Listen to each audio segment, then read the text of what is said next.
First, congratulations to Masandawana for the victory. Congratulations to the coaches, the technical staff. Congratulations to the players because it was a hard-fought for result. And okay, the first half I think was a lot better than the second half. The second half it wasn't so fluid. But yeah, good grafting, good work ethic, and I think ultimately at the end deserved victory. I think on the second half part where you say it wasn't as fluid as the first half, is it because in the first they were sitting back and in the second they were kind of trying to disrupt what you were doing as they were trying to attack? You see, it's the challenge we have now in our games, let me tell you, is the biggest challenge we have is that we are responsible for the intensity of the game. And those games are very, very difficult when one team of the two is the one that's responsible for intensity and for tempo. Because the rest of the teams now, the last 3, maybe even 4 teams, come to disrupt. And then it becomes a little bit difficult to have a football match, and then it looks a little bit like Sundowns is not playing well, you know. But the reality is Sundowns is the only ones trying to have a football match, because with everything else there's stoppages, there's time wasting, there's fouls, there's throw-ins and goal kicks that take too long for restart, and then when you have that breaks the momentum of the games, and then it's not as flowing on the eye as it should be. But those type of games are very, very difficult, where only one team is responsible for setting the intensity and the tempo of the match. And that final pass, coach, I mean, still not as crisp as it can be. I mean, Mutahu, there were many of them. Savidra, when he came on, trying to release. Yeah, well, how do you improve it? It will come. It needs training. The only way to improve offensive schemes is through telepathy. Telepathy only comes through good non-verbal communication, and that only comes through playing together for longer and longer and longer. You see it when Shishi's on the pitch. You see that some of the movements are automated because they've played together. Shishi, Gaston, Peter, they've played together now for quite some time. So they understand when to release the pass, when not to release the pass, what to expect in terms of the movement. And Allende is still new within the setup, and he needs adaptation. And even when they were scoring, Nasir, Allende, we advocated for patience and time because offensively you need time to set up fluidity, and it's not going to come with just being on the pitch. It's being on the pitch for longer and longer and longer together, you know. And but good when you have more passes like we had in the first half with Pizzo, with Sipho Mbule playing a little bit closer to AJ playing with a little bit higher position today because they only had Unox pressing, and then in the second half we tried to get the centre backs a little bit more rotated so that we could push the 8s a little bit higher, and maybe even get more movements from the 8s to go beyond the last line. We tried, but yeah, look, it's good to get the 3 points because that also helps, because when you win games you get more confidence. Coach, it seems as if Sundowns is going to play more games where you're facing a low block than games where you won't face a low block, where it's an open game. And except for TS Galaxy, except for SuperSport away last week, against Chipa, okay, you got a last minute goal, but you look like you were breaking the block. For sure. Even today, you look like you're definitely gonna break the block. But sometimes are you not frustrated because at times it seems as if players, the ball is one side for too long and it doesn't get switched often enough. Today there were 2 or 3 instances where AJ found Ngovene, that other side, but that ball doesn't come often enough, especially against Chipa. It didn't come at all. Is that something that concerns you? No, because that ball is a transition ball. If you're a team that sits on the block, you overload the one side and you're already waiting for the switch, because across your line you've got 5 or maybe even 6. So horizontally you've covered the width of the pitch. So even the opposite side fullback is just anticipating that diagonal and then to cut, and then they play out.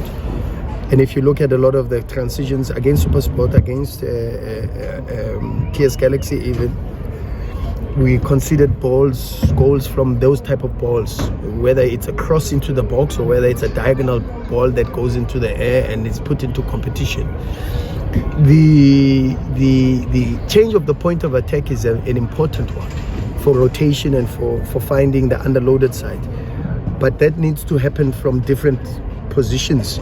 It needs to happen maybe from the fullback finding the 8 who can find the opposite 8, and then try to find possibilities where you can get this overload, where you've got a 2v1 of that fullback that's waiting for the switch.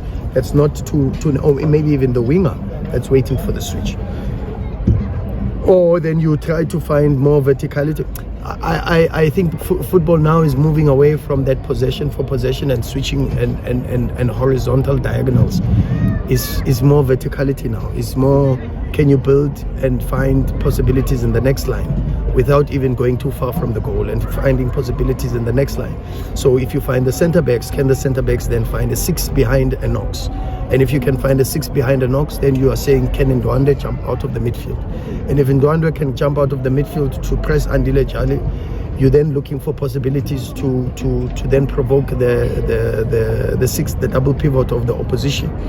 And when you can do that, you find yourself in between or in the half space, and hopefully then you've planted a striker or maybe even a 10 that is closer to the last line, who then can then drop into the space vacated by a Dube or a Dlamini, for an example. And once they can come in there, obviously then somebody has to follow from the last line. And if someone follows from the last line, whether it's a centre back or a full back, then you're looking for those supporting positions that are close to that last line to make runs behind, like we scored with the second goal. So it's not easy to play against a reinforced block, because like I said to you, the games, you watch now even Man City, where teams are saying we disrupt everything, we foul, we break their attacks, we create situations. Even when we go on transition with a small touch, we go down and we look for fouls. And that becomes very, very difficult to be the only team that's responsible for the intensity. That's a very, very difficult thing. To follow up on what you said, you mentioned verticality. In the first half, it looked like Mbule gave us a lot of verticality. Was that change something that you had already planned before the game to say we'll give you so much minutes? Because in the second half, the intensity was there, but the control wasn't there. Yeah, the second half we didn't play very, very well. We didn't have enough passes. And even when we had introduced, the challenge that we had was also when initially they left the wingers a little bit higher and they didn't come back. And then you had a front three that was cheating all the time. So then we were propelling our wing backs or full backs into wing back positions to try and stretch the last line. But then the distance from wing back to full back for our players, because the opposition wingers are cheating, was a bit too much.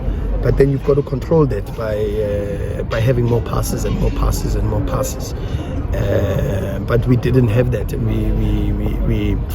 we opened ourselves up a little bit. But okay, good. The effort was there, the running was there, the intensity was there, the aggression was there. We created even a very good goal, even though the opposition gets the last touch. But from the movements, from the possibilities that we tried to generate on the pitch, was good. So yeah, I agree. But with Sipho, we still have to build these people. This is a very difficult season, because normally in a season you start the first four weeks, and that's been traditional. First 4 weeks you have one game per week, and then you gradually have training time and you gradually build match condition. But this season across the globe, you are finding that because of the World Cup, they've had to squeeze the games in, and therefore when you have, even before you've accumulated very good levels of match conditioning. Now you've got every 2-3 days at any parts of the season to play every 2-3 games under fatigue. You're asking for problems. So squad rotation then is necessary, but then squad rotation affects cohesion and chemistry. So do you see where you are? You've got to try in a very difficult moment to still make sure that you are moving, but moving also with wins, because then the wins also are helping you to build momentum and build confidence, and not to drop points, because this is a very difficult season where anyone can beat anybody. Already in 1 month you've had 5 log leaders in the season in 1 month, and for the first month of the PSL season most of the time you don't find that. So it's a difficult season, but it's a season that we probably have to ride through this difficult period, even with the games and the lack of regeneration time and lack of training time, and just continue to be on the pitch and do the best that you can to win games. Globally, only maybe Manchester City in England are unbeaten, but everyone is even the big teams are struggling, because games are coming thick and fast, and it's very early in the season, in my opinion, for that. But it is what it is because of the World Cup, and you can't complain. You've got to do what you have to do and try to get yourselves over the line. Coach Mbala, under the circumstances, I think he tried his best, but a bit sluggish sometimes. Will you say maybe there's defensive crisis, and then also the young boy on the left side? What are your impressions? No, can't be a crisis. Can never be a crisis. I first game of the season there was a crisis with Peter, according to certain parts of the media. He hadn't scored, and my response was delete. You know, he's gonna score. You know, and no one comes back to say, but you said Qima. We were saying, is there a crisis with scoring? And I said, but you all know Peter is gonna score. And I think you also all know that we trust this team. I don't know where the doubts are coming from, to be honest. I hear a lot of doubts, but I don't know where they are coming from, because if a team like ours is winning, even when we are not at our best, and we know we are not at our best, but we know the reasons why we are not at our best, you know. And we don't advocate for time, but we know we will get to a team that is fluid and is playing the way we want for most parts of the game. In certain patches over the last 4 games, we had very good moments. And I think everyone knows that there will come a time when Sundowns is not conceding goals and is scoring goals, that is playing very, very good football with a lot of fluidity. That's gonna come. So I honestly don't know. Yeah, I meant in terms of most of the central defenders being out of action due to injuries. No, we don't. Unfortunately, we've got a lot of flexibility, and it's not we're getting Grant also coming back, so that is good. Musa is not injured. Musa is just got a bout of flu, so that should be all right, and then we should be okay. I don't think there's a crisis, and in fact, Mtobi, I think for a player that doesn't necessarily train in that position for very long, I think he's been outstanding. And your left back today? Sifiso did very well for a debut, understood the position and the responsibilities that we gave him. We chose to go with Sifiso because we wanted higher fullbacks for this game. And but the boy has got a bright future. He's a boy from Mamelodi. He's a boy that loves and grew up supporting Sundowns. So what an incredible story for him to play for his childhood team. And I think you could see he plays with a smile on his face. He expresses himself, and that's what we want to see. So still more to come from him. Incredible potential, but we will help him. We'll coach him, and we'll try our level best to assist him to fulfill his potential. Taking the bullets here for the media, yes, but there's also I think a divided kind of opinion from the Sundowns fan base on Thembazwane, because some are saying he should be dropped, some are saying he should continue. But what's the expectation from the team? I mean, as you were talking about that last line, the goal that he managed to create there, and then there were I think 2 opportunities as well, possibilities in the first half there. What's the expectation from the coaching staff, from the team on Themba as the season goes, and what did you make of his performance today? You know, yesterday I was actually listening to an interview from Marcelo Bielsa. And Marcelo Bielsa was speaking about how we are so quick in and it's true. one of the most important things is to understand that contemporary education actually comes from journalists and social media, for sure. That medium is more educational than school itself. And it then becomes very, very important to how do we position the education in relation to the sport.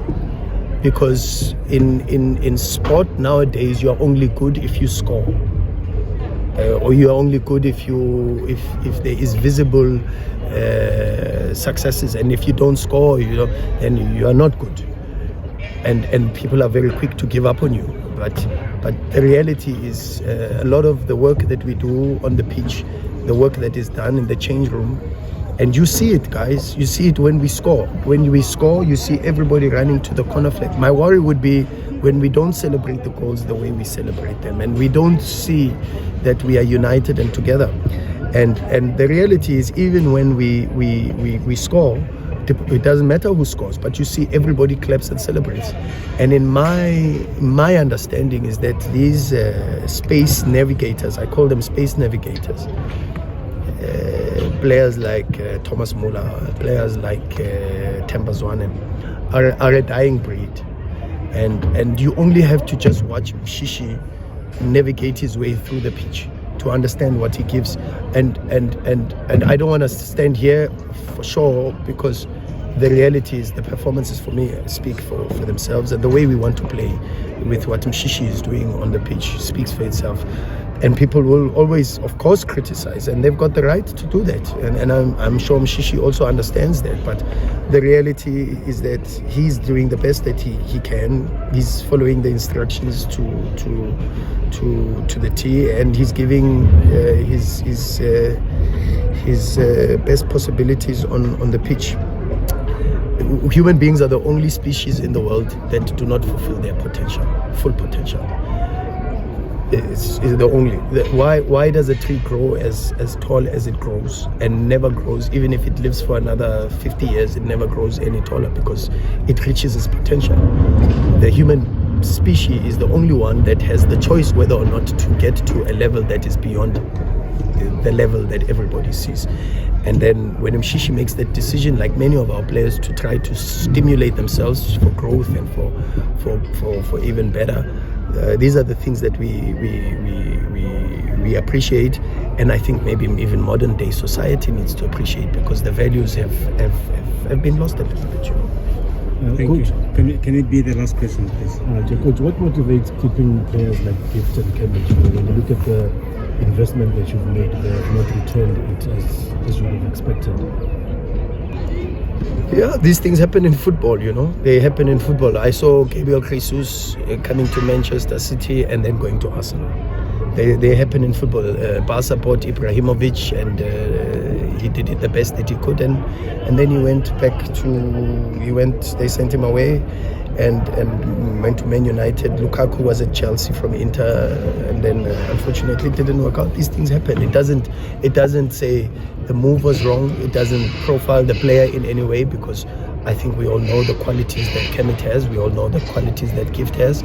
And as long as they are still part of the team, we'll do the best that we can to support them and to help them, and still believe in them and trust them to be able to give us an output.